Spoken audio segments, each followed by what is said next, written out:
pertama, Subhanallazi asra bi 'abdihi sampai habis. Dan peristiwa Mi'raj, iaitu Nabi naik ke Hadratul Qudus bertemu dengan Allah, itu direkodkan dalam surah An-Najmi ayat 13 sampai 18. Dan hadis-hadis berkenaan Isra wal Mi'raj juga adalah hadis-hadis yang kuat, kerana ada 16 orang sahabat Nabi yang meriwayatkan hadis ini dari versi masing-masing. Ada versi Anas bin Malik, Abu Zar, ada Ibnu Abbas, Jabir, Abu Hurairah, Uzaifah al-Yamani, dan pelbagai saluran lagi bercerita tentang Isra wal Mi'raj. Maka kewujudan peristiwa ini, no doubt about it, tidak ada keraguan langsung. Kalau ada tuan-tuan dalam YouTube mendengar orang kata ini semua mengaku Isra Mi'raj, tutup sajalah. Itu bukan aliran kita, ahli sunnah wal jamaah. Cuma perbahasan Nabi naik itu dengan roh ke dengan jasad, itu sajalah. Tetapi tidak mengurangkan kepercayaan kita akan wujudnya peristiwa ini. Hadirin hadirat sekalian, Isra Mi'raj ini banyak iktibar. Kalau kita pecahkan, dia terbagi kepada 3 fasa. Fasa sebelum Isra, semasa Isra, dan selepas Isra. Ketiga-tiga fasa ataupun timeline ini ada pengajaran yang banyak.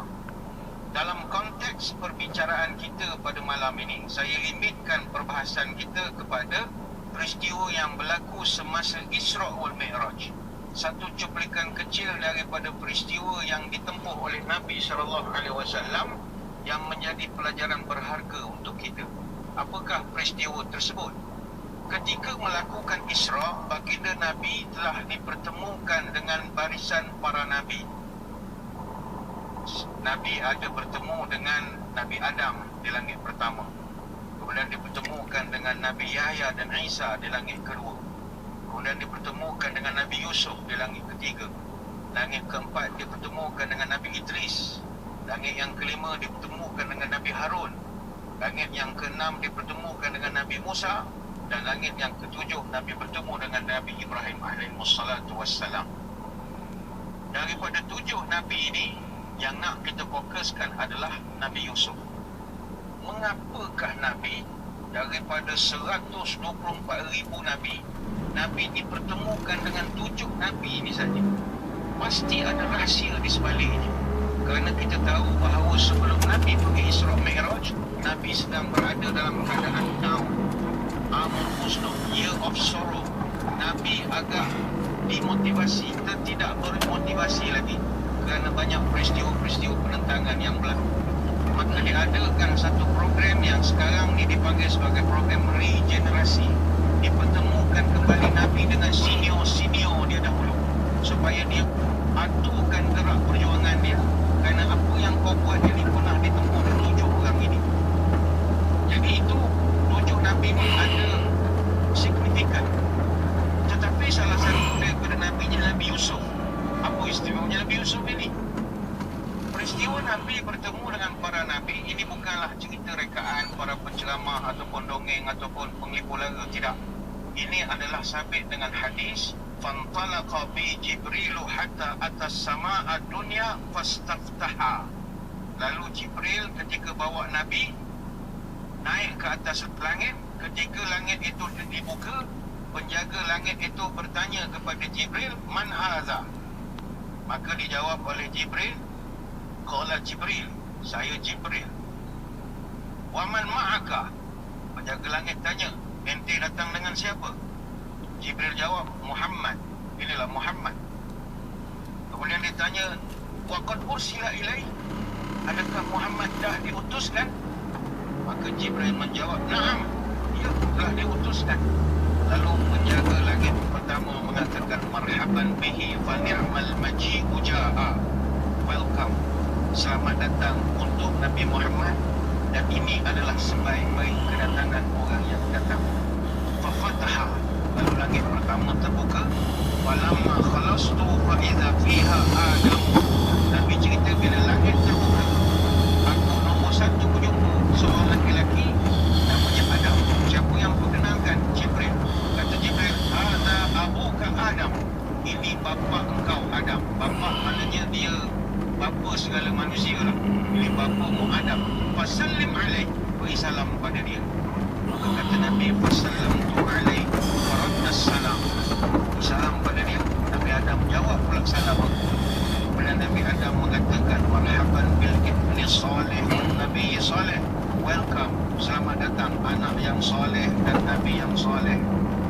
ucap terima kasih.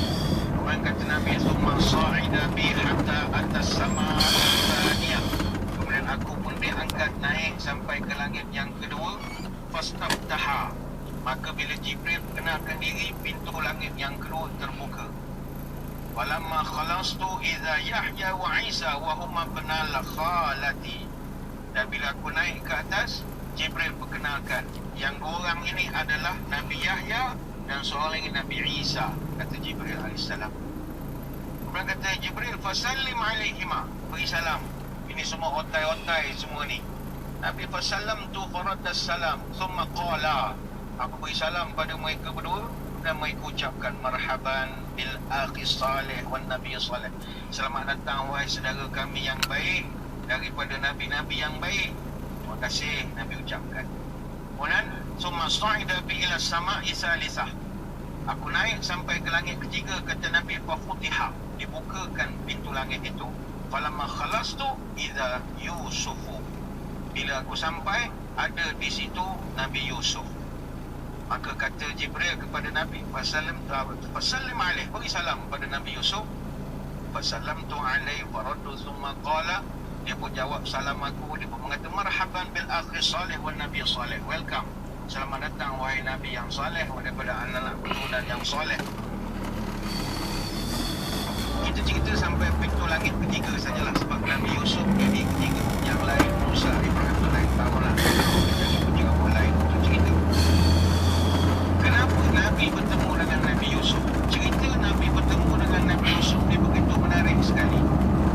Pertama sekali, barulah Nabi melihat seorang insan, Nabi Yusuf, yang selama ni begitu popular dengan kehandsoman dia. Dapat tengok depan mata.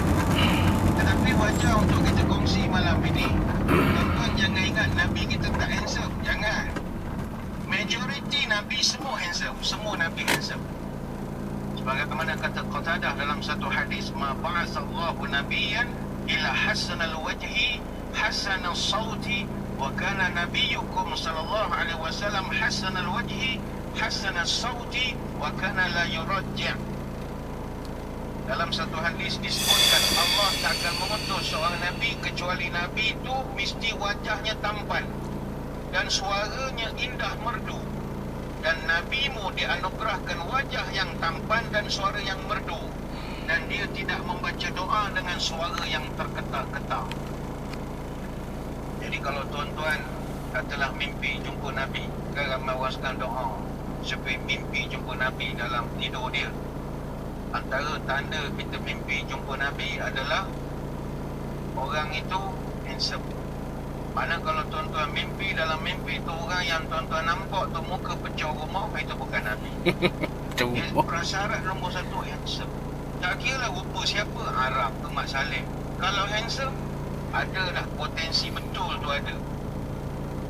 Sebab memang setan tak boleh menyamar jadi Nabi, tapi dia boleh tipu. 3, 4, 5. Ada orang jumpa saya, tanya, Ustaz, saya mimpi jumpa Nabi, alhamdulillah rezeki awak, tapi ada problem lah Ustaz. Apa pula? Dia pakai name tag Muhammad Rasulullah. Macam mana saya ni payah pada macam tu kan? Ada mimpi Nabi bagi business card, ada this is my card, sudah. Jadi payah. Maka indikator pertama mesti mau handsome. Bila Nabi balik ke Mekah, Nabi cerita pada sahabat, dia berjumpa dengan Nabi Yusuf ini. Bila sampai cerita Nabi Yusuf, para sahabat pun bertanya, ya Rasulullah, Nabi Yusuf ni handsome ke tidak? Betul ke dia handsome? Dan kita pun kalau memang kita dengar cerita Nabi Yusuf memang handsome betul lah. Itu tak tafikan. Sampai kan mak-mak kita dan nenek-nenek kita zaman dulu, kalau nak tidurkan anak cucu, ada lagu berindam tentang kehandsoman Nabi Yusuf. 11 bintang matahari sepanjang, sang rembulan bersujudlah kepadanya, rombongan elok bagaikan malaikat, amanah indah berseri wajahnya. Itu saya bacakan matan dia saja. Dia ada lagu dia, memang tidur betul lagu tu. 11 bintang. Itu syair. Pak Ma'un tu lah baca buku sejarah. sejarah tu bukan? Tersebutlah kisah lagu Pak Mahmud. Mana hantu? Memang kita dengar daripada kecil lagi, oh Nabi Yusuf handsome. Maka bila Nabi ditanya, ya Rasul, sebenarnya mana handsome Nabi jawab,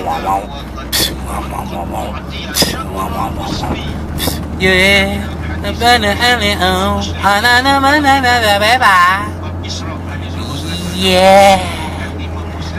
Nabi Yusuf itu memiliki atau dikurniakan syatrul husni, separuh kecantikan. Mengerti Nabi Yusuf diberikan separuh kecantikan.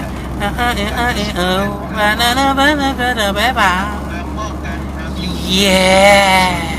Separuh kecantikan manusia seluruh dunia pada dia. Handsome betul lah. Macam perempuan kalau aturkan siapa kau orang paling handsome dalam dunia selain pada suami, anak-anak dan ayah perempuan. Kalau kita aturkan artis, artis Malaysia ni Pak Yah yang handsome ada pucuk rumah ke muka kan. Kalau luar lah Tom Cruise, Johnny Depp, Brad Pitt, George Clooney, Ryan Gosling, Takashi Kaneshiro, Aaron Azir, Hannah Isaac, Henry Golding, Kevin Raj. Kita tua-tua ni Korea tak kenal, minta maaf. Kalau tuan-tuan kata Korea tu handsome, kena pergi berubat lah. Muka pucat je handsome apa. Orang handsome ni kena kulit gelap sikit. Baru anak jantan, pucat je muka. Minat muka pucat. Kumpulkan semua kehandsoman itu, separuh Nabi Yusuf. Papa mama yeah. Separuh kecantikan. Yeah. Nabi kita memberikan isyarat. Bila sahabat tanya, ya Rasul, Nabi Yusuf memang handsome ke? Tak Nabi bilang jawab, cukup. ya. Tapi Besok okey. dia tu memiliki separuh aku punya handsome. Separuh aku punya handsome, aku kasi pinjam kepada dia. Mana Nabi handsome lagi. Dan memang Nabi kita handsome. Tuan kena verify Nabi kita memang smart. Bukan jenis lekek kopi order teh lalat. Nabi handsome. Nabi handsome. Nabi ni handsome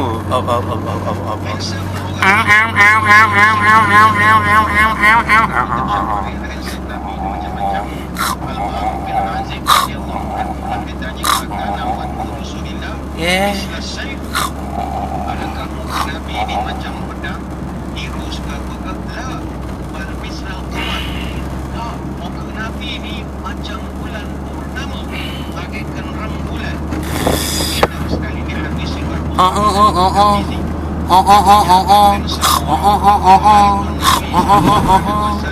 Yeah.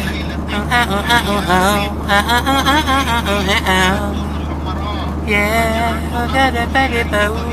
And I never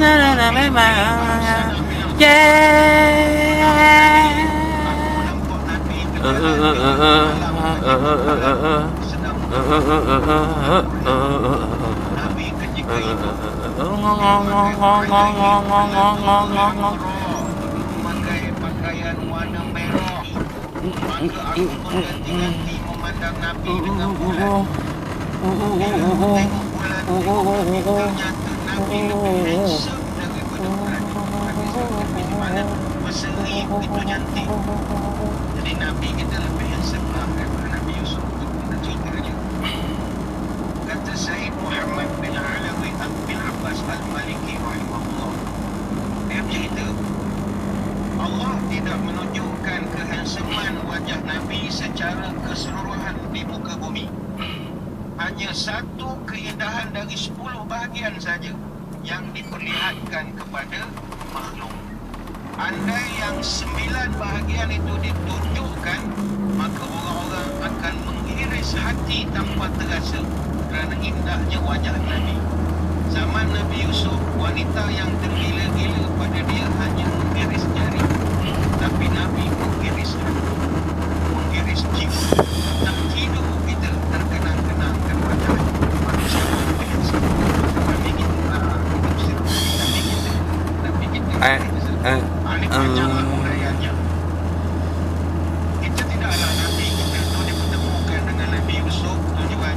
tengok kakek zaman Nabi Yusuf itu kerja Nabi-nya.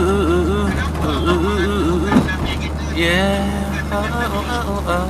kita